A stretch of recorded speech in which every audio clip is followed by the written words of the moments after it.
但我不能接受的呢，需要特别对此成为一个 KPI。那难道以后女生来面试都会觉得要加分吗？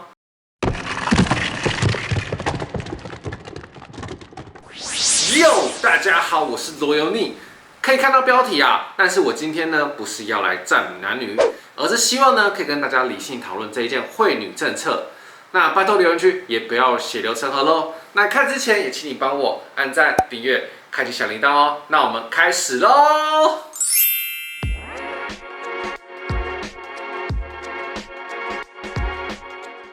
首先呢，先让我们看一下这篇媒体报道哦。台积电2330，人力资源资深副总经理何丽梅近24日表示，科技界女性从业比率较低，全世界都是如此。台积电员工中，女性占34%，其中新进工程师女性占23%，女性主管占13%。已订定2030年新目标，新进工程师女性要达30%。女性主管则要到20%。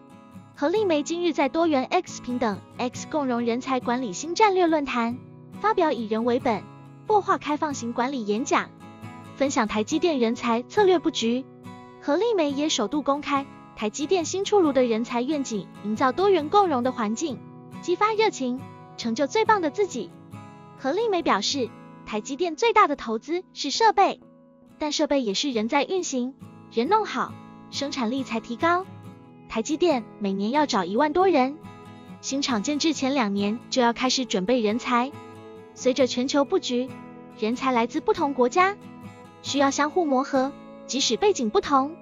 但台积电企业核心价值诚信、正直、承诺、客户责任文化不能变。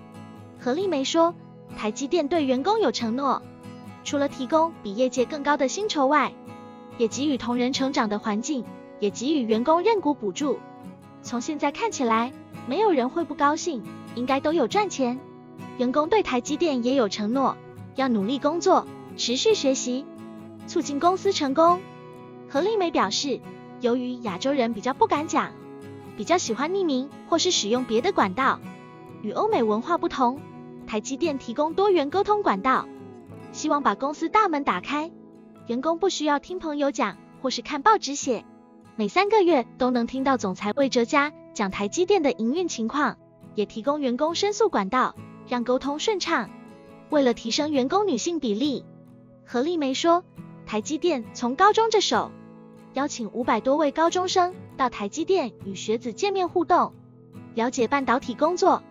何丽梅也向父母们温情喊话说，亚洲父母以为是到工厂工作，但高科技业目前已经高度自动化，工厂其实就是操作电脑。我知道呢，我观众受众呢有95%都是男性，我相信应该有许多看到这些新闻的，会有产生2极的想法，可能啦，可能如果你本来就是里面员工的男性员工啊，你会觉得这政策真的香爆了，也有可能你正在面试里面的公司，你会觉得我靠蠢爆了。第一部分呢，我想先以性别平等这一方面的议题来做讨论。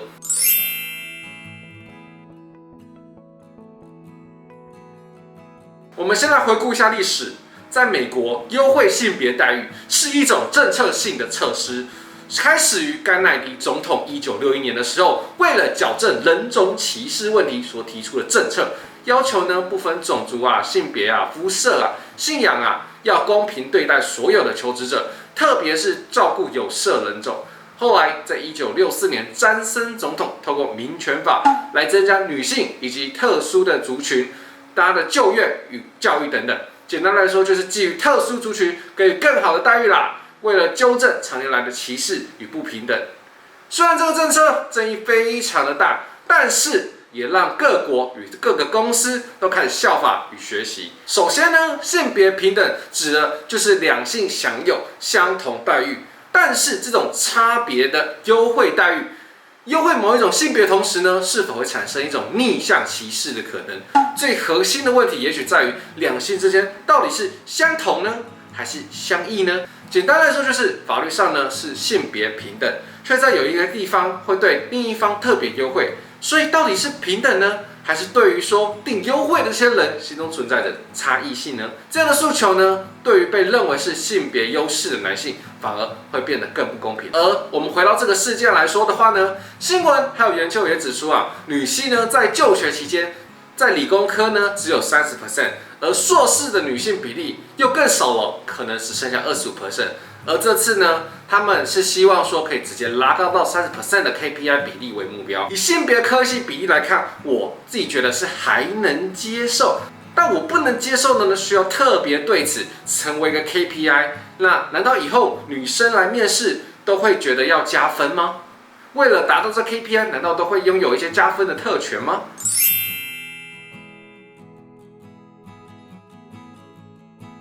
第二点，我想讨论的是，马云曾经说过，女性员工比例多的地方，可以拥有更多美的创作力。我认同男生女生的思考方式跟思考逻辑可能会有所不同，但是应该改善的是面试过程，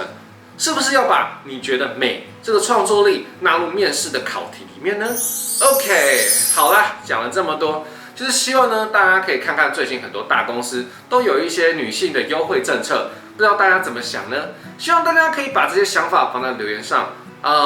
不要血流成河啦。喜欢我的影片呢，也请大家分享、订阅、喜欢、开启小铃铛。那我们下次大家见喽，拜拜。